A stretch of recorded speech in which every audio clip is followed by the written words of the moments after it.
And we have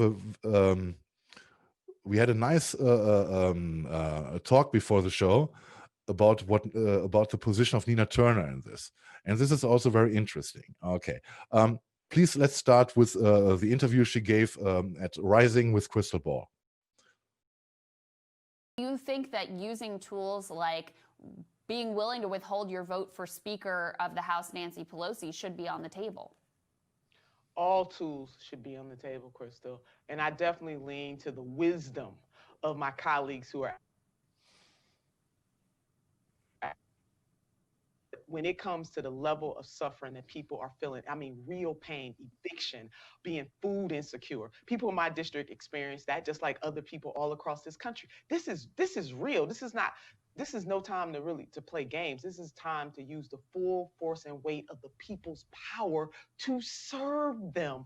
This is about service. And so often people forget that those positions are about service, that when we are blessed enough to hold that power for however long we hold it, we are holding the people's power and should always do their bidding. And that measure should be based on those who are suffering the most. So all tools should be on the table.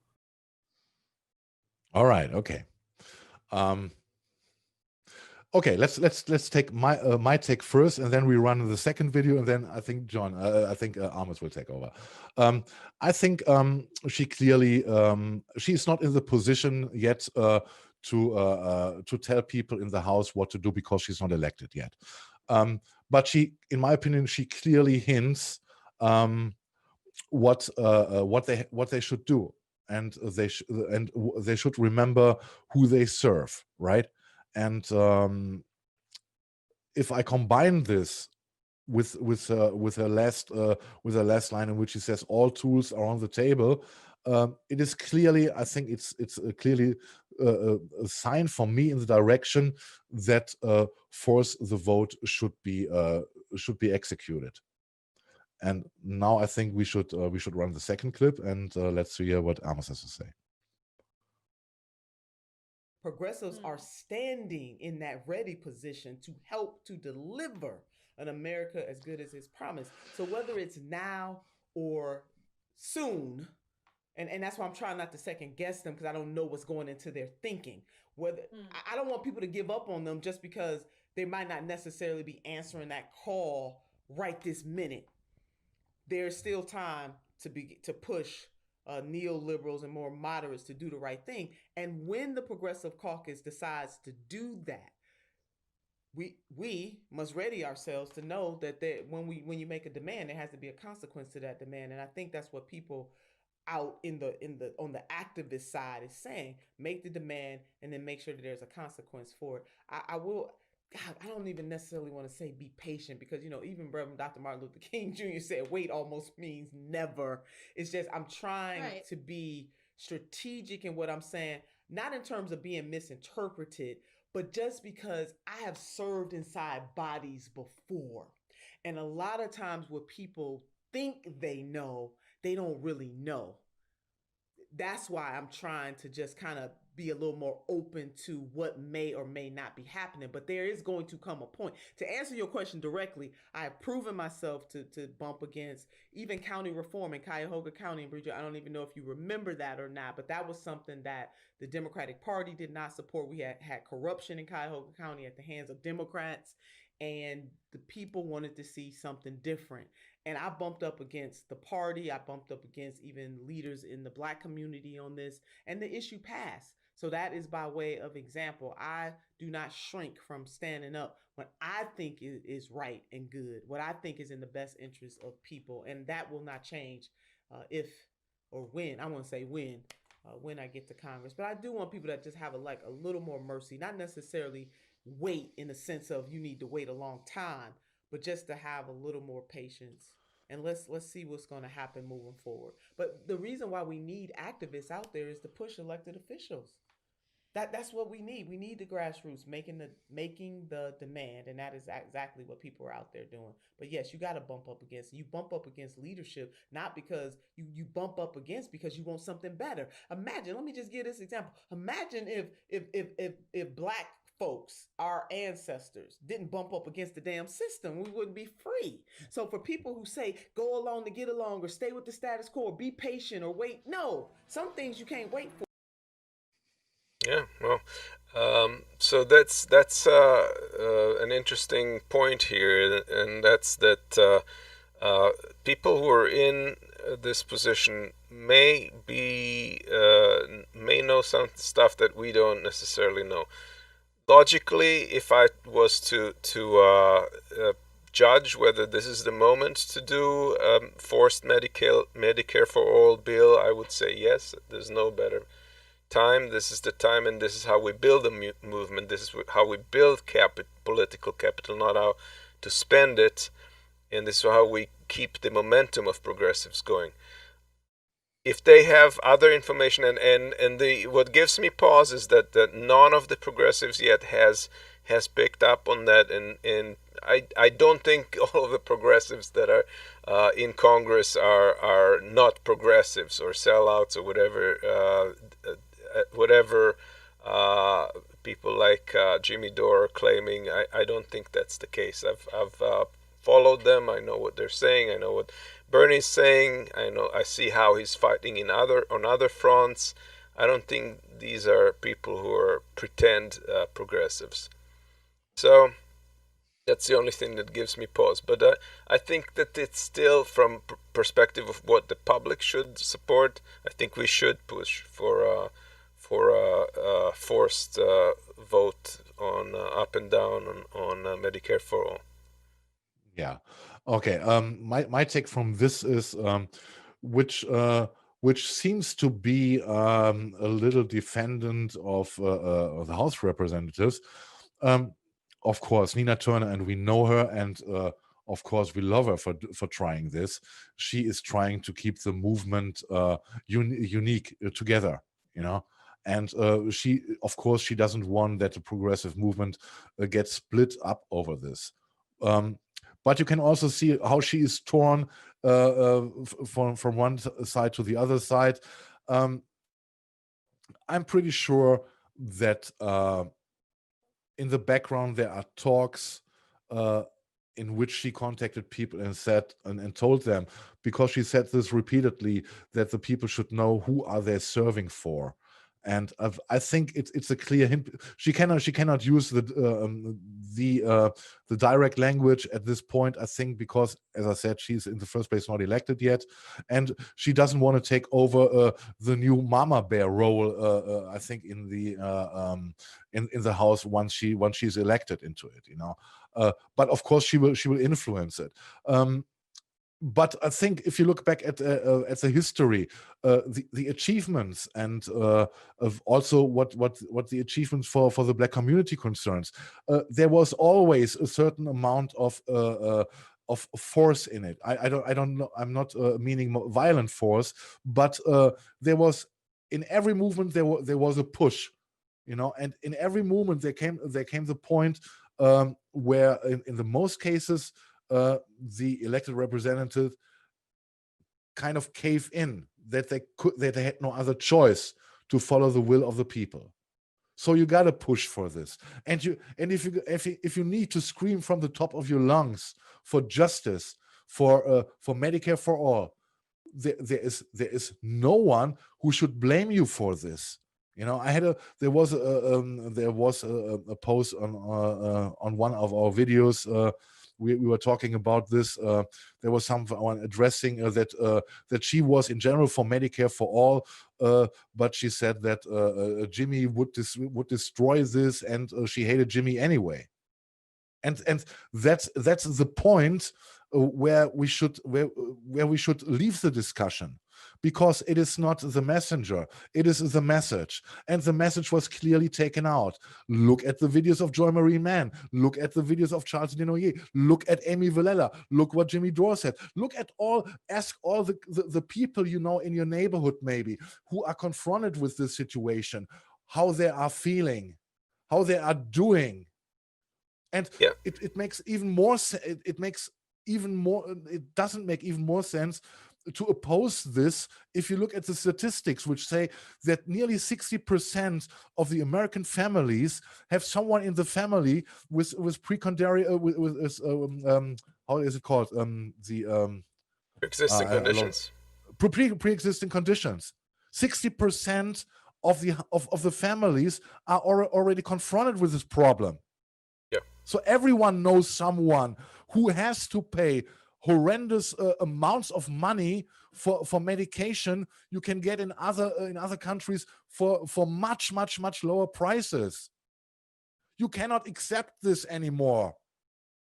Marcus, I think it goes back to ego, and there's lots of it all around. Like it's when I say that, I'm not just pointing at Cenk. I'm pointing at Jimmy Dore, maybe even more so. I'm pointing at others like Nico House.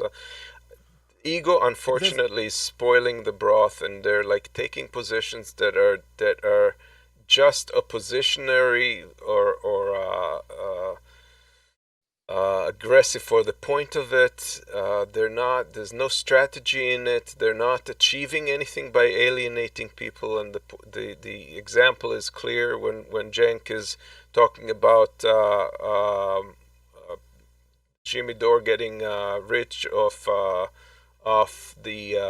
his propaganda. Then it's a direct response to Jimmy Dore's accusation of the Young Turks for raising money during this period and stuff like that. So unfortunately, we gotta look beyond the egos. We gotta look at the strategy. We gotta look at the goal, and we're gonna act as one, and not our like I said before, our goal is to achieve a critical mass in Congress with progressive-minded people.